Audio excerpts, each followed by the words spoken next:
ಒಂದು ಕನ್ಕ್ಲೂಷನ್ ಕೊಟ್ಬಿಡ್ತೀನಿ. ನಾನು ಪ್ರೇಮ್ ಸರ್ ಮೀಟ್ ಆಗಿರೋದು ಭಾಳ ಕಡಿಮೆ. ಚಂದ್ರು ಪ್ರೇಮ್ ಅಂತ ಎಲ್ಲರೂ ಯಾಕಂತಾರೆ ಅಂದರೆ ಇಬ್ಬರು ಹಳ್ಳಿಯವರು. ಈ ಹಳ್ಳಿಯಿಂದ ಬಂದಾಗ ಎಲ್ಲರಿಗೂ ತುಂಬ ಇಷ್ಟ, ಹಂಗಾಗಿ ಹೇಳ್ತಾರೆ.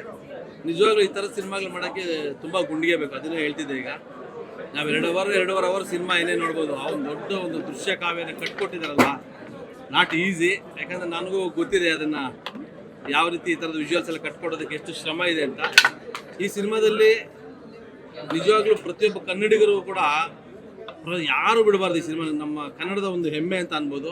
ಸಂಜಯ್ ದತ್ ಅವ್ರು ಇರ್ಬೋದು, ಶಿಲ್ಪಾ ಶೆಟ್ಟಿ ಅವ್ರು ಇರ್ಬೋದು, ಧ್ರುವ ಅವರಂತೂ ಪ್ರೇಮ್ ಸರ್ ಬೇರೆ ಲೆವೆಲ್ಗೆ ಆ್ಯಕ್ಟ್ ಮಾಡಿದ್ದಾರೆ.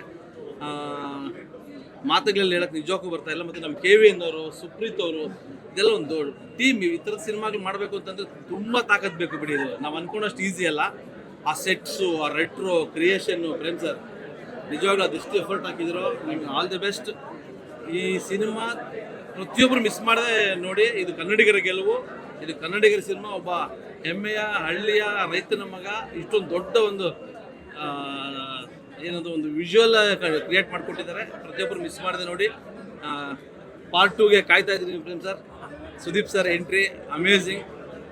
ಮಿಸ್ ಮಾಡದೆ ಎಲ್ಲರೂ ನೋಡಿ. All the best. ಒಳ್ಳೇದಾಗಲಿ. KVN ಅವ್ರು ಒಳ್ಳೇದಾಗಲಿ, ಸುಪ್ರೀತ್ ಅವ್ರು ಒಳ್ಳೇದಾಗಲಿ, ಪ್ರೇಮ್ ಸರ್ ಒಳ್ಳೇದಾಗಲಿ. All the best. Thank you brother. Interesting ಮತ್ತು ಇನ್ಫಾರ್ಮೇಟಿವ್ ವಿಡಿಯೋಗಳನ್ನು ಮಿಸ್ ಮಾಡ್ಕೋಬೇಡಿ. ಈಗಲೇ ಸಬ್ಸ್ಕ್ರೈಬ್ ಮಾಡಿ.